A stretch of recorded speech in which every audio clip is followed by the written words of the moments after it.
Hello, good morning, good afternoon, good evening, given that, we've probably got audiences for the Vodcast from all over the world at different time zones.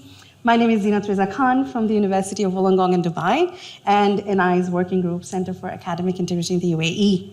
I have the immense pleasure to actually welcome you guys to this Vodcast, which is the second episode of the Academic Integrity Conversations we launched last year.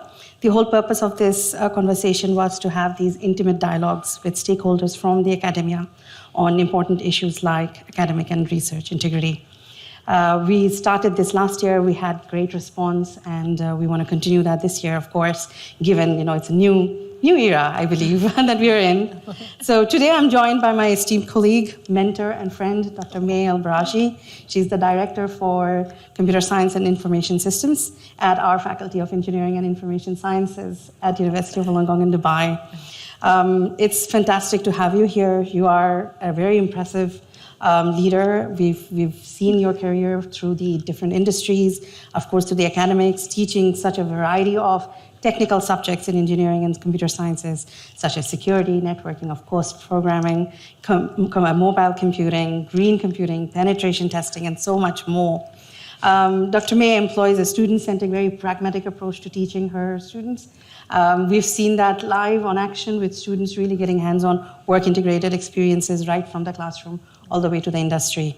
An advocate for excellence, Dr. Mai currently leads the Computer Science and Information System programs at UOWD. Thank you so much for being here. Thank you very much. Pleasure to be here with you. Both Dr. Mai and I have the absolute delight to welcome a very special guest all the way from Australia as our second invited speaker for the Vodcast. That's the Dean of Business at Faculty of Business and Law at University of Wollongong, Australia, Professor Grace McCarthy. Having worked for many years in the industry, including as European Director of Customer Service, Professor Grace enjoys blending real-life experience with academic rigor in teaching and researching responsible leadership. I think that's going to really lead a lot of the conversation that we have today. Professor Grace is a UOW accredited peer reviewer of teaching and is particularly interested in challenging interactive learning sessions, learning from her students, and authentic assessments. She is leading the team of academics in accounting, economics, finance, marketing, and management. Welcome, Professor Grace. Thank you so much. It's just so wonderful to be here with all of you. So the theme for this session that we have chosen was to kind of reflect the kind of conversations, concerns, and practices we're seeing being bombarded, particularly since the early January 2023, be it SMLs or paraphrasing tools, or of course the text-generating, the tools that we are seeing. Change is upon us, and we are still a bit uncertain. But I think we are slowly digesting the panic, the mayhem, and seeing a little bit of calm settling in into the conversations now in the academia, which will hopefully lead to a constructive dialogue on responsible use of technology in our domain. So I'll begin with you, Professor Grace. I'd like to probably touch upon starting with contract cheating. Now, we've seen the tremendous rise of the SMLs, not just SMLs, but answer-providing softwares and websites, which have become like multi-billion-dollar ones over the past 3 years. We know it's contract cheating. You talk to students, they will agree it's wrong, but somehow there is a demand, right? They still seem to be positioning themselves as legitimate, something that is legitimate. Where do you think the social license to operate comes from for these businesses? I think some of these businesses are really good at presenting themselves as the helpers. They understand the stress and the panic that students are under, and they say, we can help, almost like being a tutor. We can help you with your assignments. They're just talking about helping. They really frame themselves as being somebody that is on the student's side. And so if you're stressed and somebody's there to help, they're going to charge a bit of money, but sure, I mean, you just think that you're still going to do that essay and whatever the requirement is. And so they target the vulnerable. They target the students who are stressed, who have tremendous pressure. Their parents may be paying for their degrees. They may be studying internationally. And they don't want to bring shame, and they don't want to bring financial problems to theirs. They want to fulfill the dreams everybody has for them. And so by positioning themselves as the helpers, Some of the students will fall for that and think, okay, this is how I can help make sure my parents are still proud of me. Right. And it's a horrible way to make money. Yes. Because these companies are only in it for the money. Yes. They're not in it to help. They're targeting the vulnerable, and these students don't even know. Some of them, you say the students know it's wrong, some of them don't. They think, oh yeah, contract cheating, essay mills, but that's nothing to do with this. This sounds like a tutor. Yeah. The university has tutors, so this will be okay. Yes. So they see this film of legitimacy is hanging over these companies because they're very good at fraud and deception. I love the way you said it. And I know like Australia is leading a lot of the conversation in terms of, for instance, techs are banning the SMLs and winning some of the cases against these and bringing in the censorships. UK has followed suit. Yes. Ireland's been there. Of course, New Zealand is there. But what we've also seen is, of course, globally, majority of the countries still have not delegitimized these services. And I think that's where the concern is. We've been, in fact, looking at it as a social issue, not just an academic one, because it's kind of like a addictive nature. Once they've done it, this is like the quickest thing that they go to, right? And now we are trying to see how are these people using the marketing and social media strategies to actually, entice these students and continue that unwholesome demand. Right. Now, given that we've seen the laws work, do you think that is the only way to go forward? Or are there other measures that need to be put in place? Well, our best defense is actually educating our students. So the more our students understand about right and wrong, about what's acceptable, what's not acceptable, there are cultural differences in how people perceive what they're allowed to do, and there are sometimes differences between institutions. So students can be confused about what's acceptable. Yes. And we'll see that with some of the newer technologies that we'll talk about later. So if we can get our students to understand the primary focus in their education is for them to actually learn for themselves, to actually learn what they're supposed to learn, to acquire the skills. If you think about, let's take a surgeon, and you go and see the surgeon who's going to operate on your knee or your brain. You don't want a surgeon who cheated his way through his degree. You actually want to know he can do the work himself Correct. or herself. Yes. So we really need our students to know it's important for them, regardless of what help they get along the way, that by the time they graduate and walk across the stage, they say, I know this stuff, I can do this stuff, I know it myself, Yes. I can honestly, hand in my heart, I know I can do it.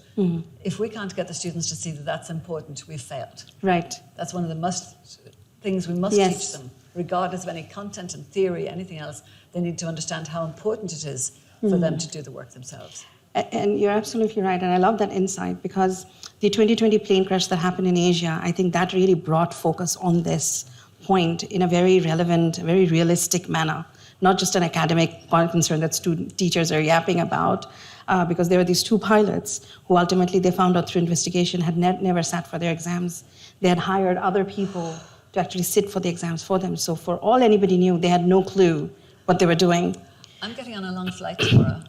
Sorry, Oh my God. did not mean to scare you. Example of this. So we move on from there. Dr. May, we would like to hear from you on this point, but from a little bit of a different angle. So with your numerous experiences with the tech world itself, of course, from the development side and from the industry, driving those academic conversations as the director, what are your thoughts on how this industry has evolved, the essay writing and these answer.com services, with the technologies that we see, like big data, artificial intelligence? How do you think that's driving all of this? Yeah, okay. So I think that, if we take the technological lens to that, right? First of all, the world of technology is evolving extremely rapidly. In the past, you'd see the life cycle or lifespan of a technology could be 10 to 15 years. Now it's shortened to 3 to 5 years and then become obsolete and something else comes into the picture. So it's evolving very quickly. And at the same time, some of these technologies are extremely powerful, right? So you're talking about big data and AI as two big buzzwords that everyone talks about. This is really coming from the idea that now organizations are becoming more data-centric. So instead of just making any decisions, they want to rely on a huge amount of information, whether structured, like databases, files, and so on, or unstructured, like social media and comments and people's opinions and so on, to inform their decision-making, right? They don't want to make blind decisions, they want to make informed decisions. So that's the area of data science. AI is under this umbrella of data science, where you take some of the data, train these fantastic models who are now able to make decisions on their own, create things or predict and classify things. Now, how is this leading to that or feeding into that? I think that as any tool, you can use it for something great or you can misuse it, right? So if you think about it, if these companies like the SMLs or whatever these companies who are targeting the students tap into the idea of data analytics, social media analytics, understanding profiling, understanding who are the categories, what are the fears, the vulnerabilities, what people are looking for. Because, for example, the young generation, they like social media. They would write about everything. Yes. You would know their whole life story on social media. So just by analyzing their feed, you would know exactly what they're going through, what they want, what are the topics of interest, and so on. And then this leads to unhealthy, targeted advertising. Right. Yeah. So you can target them very specifically and say, "Hey, you've been talking about your math, assignment. We can help you with that. We know that it's due in 2 days, and you need help," as Professor Grace mentioned. So playing on the vulnerability, the stress, and the targeting the advertisement to specific profiles is one of the dangers here. On the AI side, it's a different ball game because now with the generative models, where do we draw the line of using this as a tool to enhance our performance versus a tool that does our job For us. right? So we sit because as students, they're not mature enough to understand that this is supposed to help you perfect what you do rather than do your work on your behalf. Yes. If it does your work on your behalf, it comes back to the example of the surgeon who doesn't know what he's doing. Or she's doing, right? Yes, absolutely. So, yeah. I think it's very interesting what you said. From what I can take away is these companies seem to be a lot more tech savvy when using this technology to the benefit rather than the academic sector. Yes. Like we are, I think, lagging behind in understanding how we can use this analytics maybe to fight back. Yes. Drive that positive information and knowledge to the students rather than having them only get this negative one constantly in their main boxes or in their social media feeds. We could be doing it as well, right? Because, like you said, it's understanding and learning about student behaviors. So a student is constantly, nagging their friends about math. Maybe we should be picking it up and saying, "Hey, one of our students is constantly having math problems, so maybe we should." We're having a drop-in session this week. Join us. Why don't you join us? We heard you might be having a problem. Right. So you're right. That's a brilliant angle to look at, I think, for academics generally, globally. Coming back to you, Professor Grace, and I'll shift the gear a little from contract cheating, not so far, but to paraphrasing tools. Not so far. Not so far. And I'm going back to actually the joint paper that you had with Professor Anne on the paraphrasing tools. And when it came out, I still remember the ripple it had in our academic community. And the two things that really stood out for me was, one, that these were these technologies that were rearing their heads in our classrooms. And the second was that we were unaware, right? Given that it's been 6 years, we've survived a pandemic, emergency distance learning, all the push to introduce smart learning into our classrooms. Where do you think we are at with that conversation? How do you feel about that if you reflect back? Well, that paper in 2017 was building on our first paper on academic integrity in 2007. And in that first paper, we called it "Links Are Not Enough." Because at the time, we felt a common practice, and when you submitted an assignment, you signed to say you had read and understood the academic integrity policy, and there was a link to it. Okay. And that was it. And I don't know any student who had actually read it, but they signed every time because they had to sign. Yeah. So the technology, it's neither, as you said, it's not good or evil in itself, it's how we use it. There is always going to be new technology coming out. So the skills that we're equipping our students with are just an add-on in a way to actually developing their sense of right and wrong and a sense of pride and ownership in their work. Paraphrasing, back translation is the other one, where you translate it into another language and back again, or put things into a table so that turn it in, wouldn't pick it up. There's always going to be things that people try. But I think students also need to be aware of some very serious consequences We have actually taken a degree back from somebody who had actually walked across the stage and been presented with their degree, when it turned out some weeks later that actually something showed up and demonstrated that he had actually bought essays, and the council actually retracted his degree from him. Wow. So I think students sometimes might see it as a quick and easy way around. A paraphrasing tool they may think of as just, that's a way of helping me write things. I do have this real sense of empathy with students where English isn't in their first language, and they see this, they think it's beautifully written English. I think a lot of academics write really badly. It's very hard to understand what they're writing. However, they do put together these long sentences. And so students looking at that say, well, I can't write like that, but I'll put it into a paraphrasing tool and it will, it'll sound better than I could write it myself. Right. And they don't necessarily see paraphrasing as being cheating. They've found the information and they're putting it together. They're just getting help with how to word it. Right. There's no point, I think, sometimes in actually getting into the detail of each tool when really it is the fundamental understanding of the students. Yes. And of course, there's a whole area of assessment design, which we talk about as well. So there's work for academics to do, but a big piece of it is the students, regardless of the technology side. And I think that what you touched upon is so important about the skill set that we're actually looking at students having.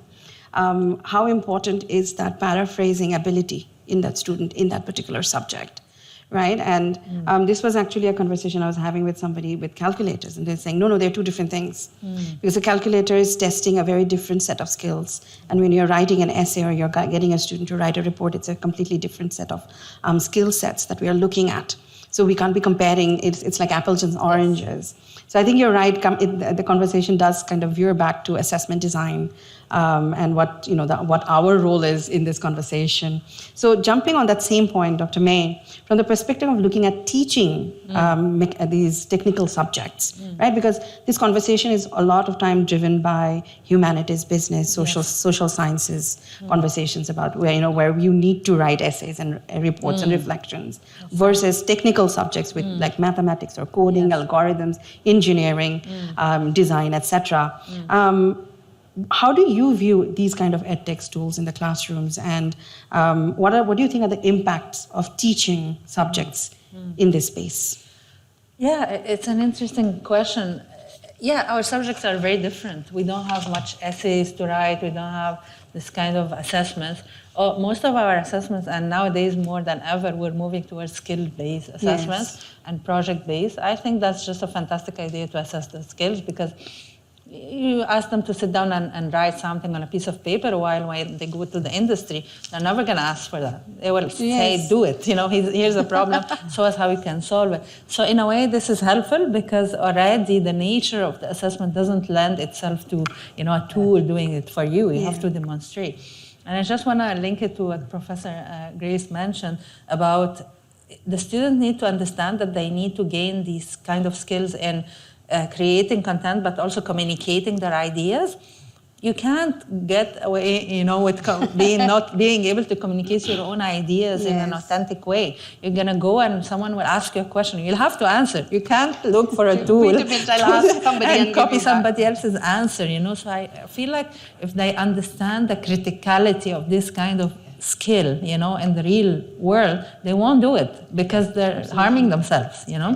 Absolutely. So going back to the question about tech education tools, I think in a way engineering and computer science were always using these tools because it's part of the material and content. The pandemic just accelerated some of the online and virtual spaces and so on. And I think that that's a good thing because it forces us to reinvent ourselves, to examine alternate ways, to extend our presence beyond the classrooms, which is something good, because if someone wants to access you outside of the classroom, or think about discussion forums and groups and chats, forums and so on, these are additional channels of communication and additional activities that feed into the classroom, Yeah, absolutely. So in my view, we're able to work very well with the tech education tool and integrate them just because of the nature of the subject matter, and I think they add a nice layer of communication on top of what we were doing. Actual courses Yes. themselves. And in fact, I think we've seen quite a few studies out of UAE, in fact, out of UOWD. A lot of our colleagues have done this kind of studies during the pandemic, which have shown the benefits of using this kind of technology in this space. Of course, we all want progress for sure, right? Nobody wants to take a step back. But I guess I cannot skirt around the proverbial elephant in the room, which is the ChatGPT or the text generation that has been kind of bombarding our feeds since early January. And I don't want to necessarily just talk about ChatGPT, which is the software by OpenAI. And the whole reason this whole discussion came in the forefront was because Microsoft made a bid to invest in this. Yes. And they've said they will integrate it with all their tools like Word, Excel, etc. But I do want to talk about it from the bigger perspective, artificial intelligence generating content. So that content could be image, text, music, videos, etc. Now, when we talk about the technology, artificial intelligence, it's not something new by any standards, right? We've seen Alexa, we've had GPSs, there's autopilot on cars, self-driving cars, autopilots in planes. So we have seen AI gain quite a bit of popularity in their specific domains, and they're quite omnipresent in those domains themselves, right? We don't necessarily think about the consequences because they're always around us. But the concerns have been there with deep fake, with the content generation in terms of images and art. There have been questions about who has the copyright. Can art really have soul if it was generated by AI, for instance, right? So I think now we are seeing that conversation trickling into the academia. And fortunately, the first place most people seem to have gone to was the panic.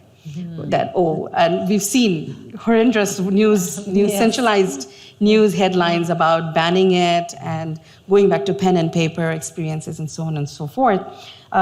Professor Grace, I'll probably come back to you for this first. What are your thoughts on this tool itself and the kind of conversations that you've been hearing around this? You're right that in some ways none of this is new. It's the scale that's new. It actually brings me to a quote by Charles Dickens, which is, "It was the best of times, it was the worst of times."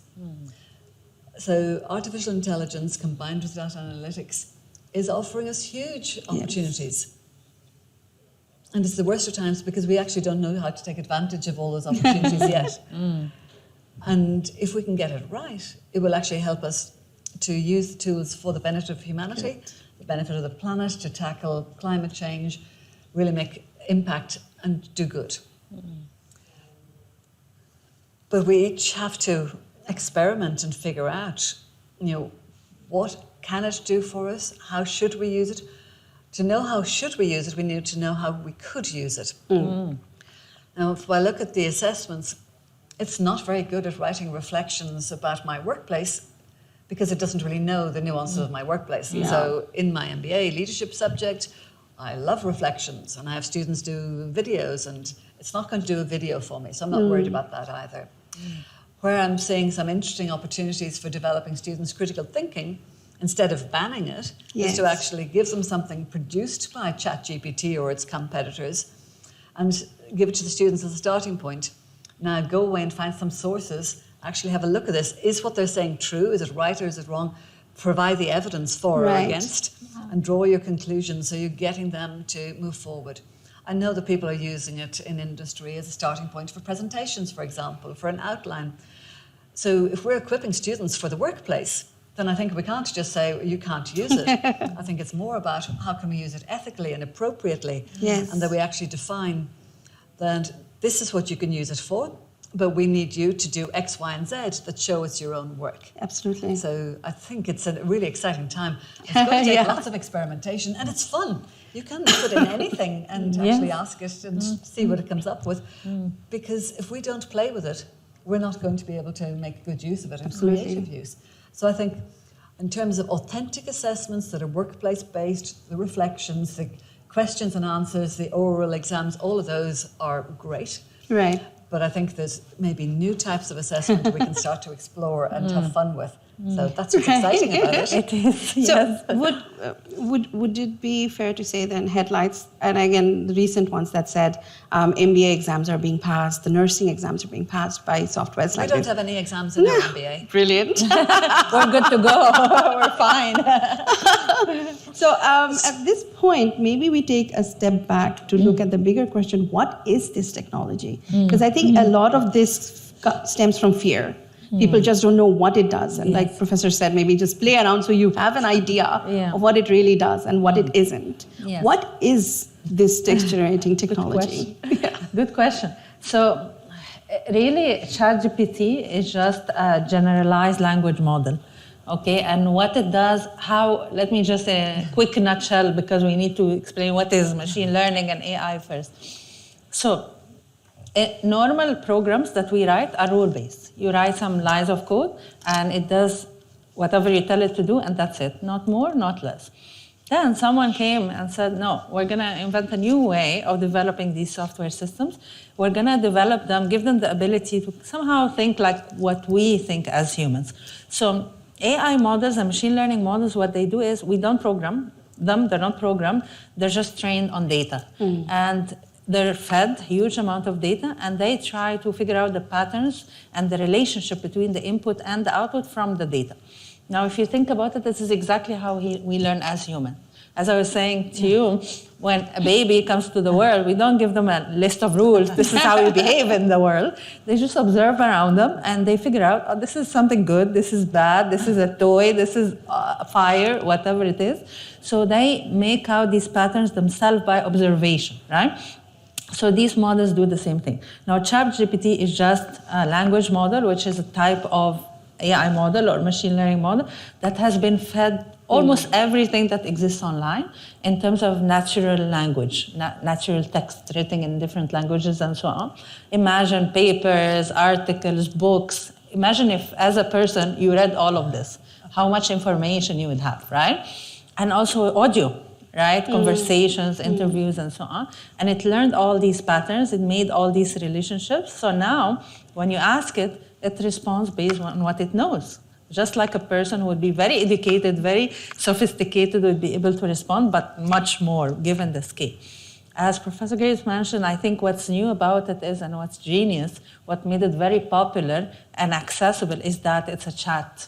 It's a chat interface, right? Like, me as a computer scientist, I've been using machine learning for years. But because I can write code and I can write commands and interact with it through my skills. But normal people won't be able to do it. But now, when you make it as a chatbot, that you just interact with it as a human being, it becomes accessible to everyone, right? So that's kind of in a nutshell what it does.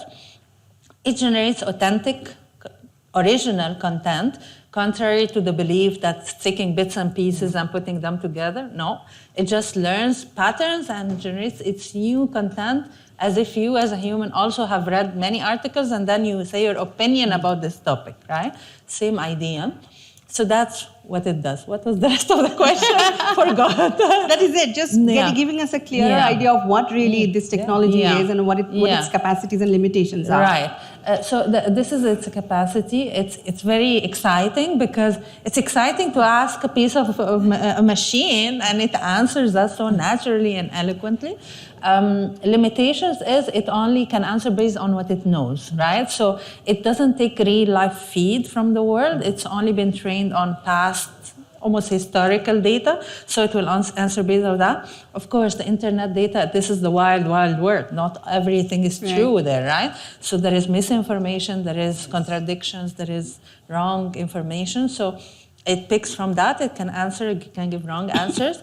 Sometimes it has hallucinations where it actually invents new things. That's true. Brilliant. Love it. I love it. Yeah. No, it's a term, true, AI hallucination. And I think the AI hallucination is actually fantastic for art because art is about creativity and something new and imagining something that doesn't exist. Not so much for citations and reports, right? So that gives a little bit of, I think that's really interesting to hear when you say it the way you did, because as the professor mentioned as well, that the problem is the fear. Like people assume it's just copying things and giving it to me, and there must be something wrong with it. And students are not doing their due diligence. Even if I asked it to do a code, it gave me a code, I would have to have certain level of understanding of the code to know if this works for my purpose or not, and then go back in there and kind of enhance it so that now it is something I can actually implement.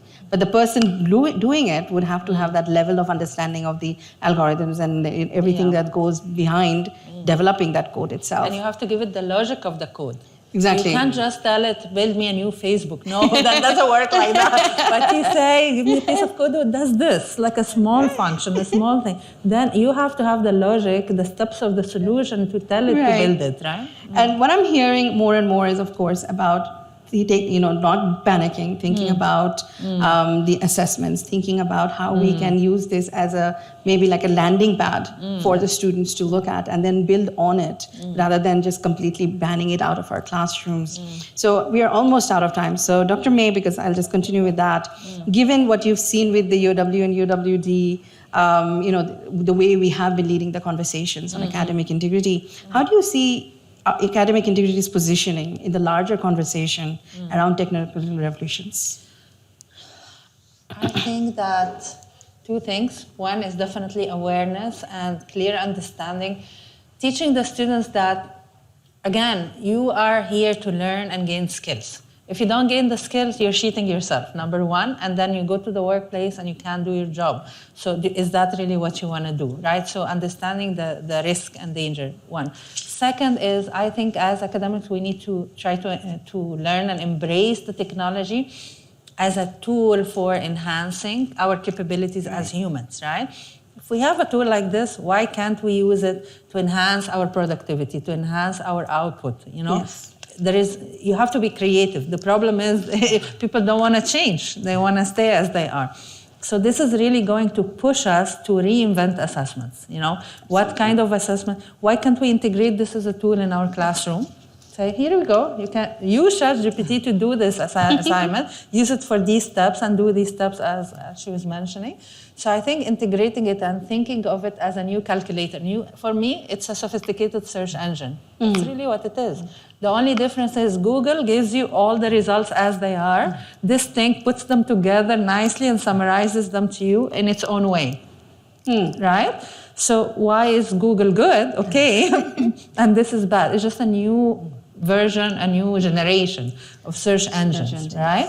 So if we embrace this idea that this is evolution, this is innovation, and it's just an inflection point.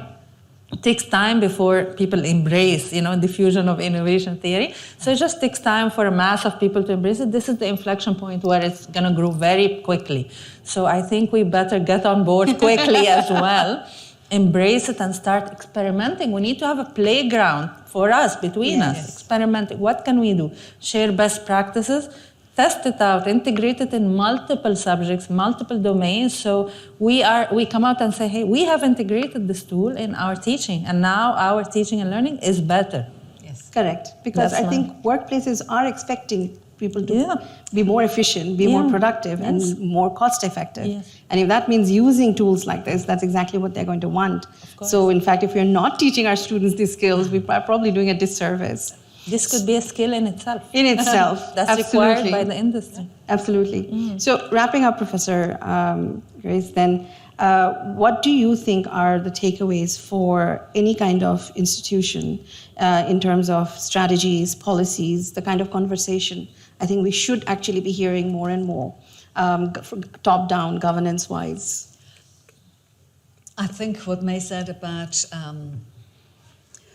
sharing good practice, for me that is probably our best approach going forward, because a lot of people are experimenting, and some of the experiments will work well, and in different contexts some of them may not work so well.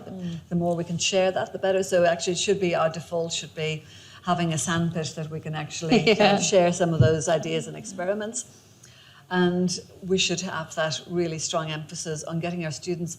Most of our students, they want to know that people with a University of Wollongong degree have earned that degree. Yes. So that they can be proud of their degree and proud of their institution.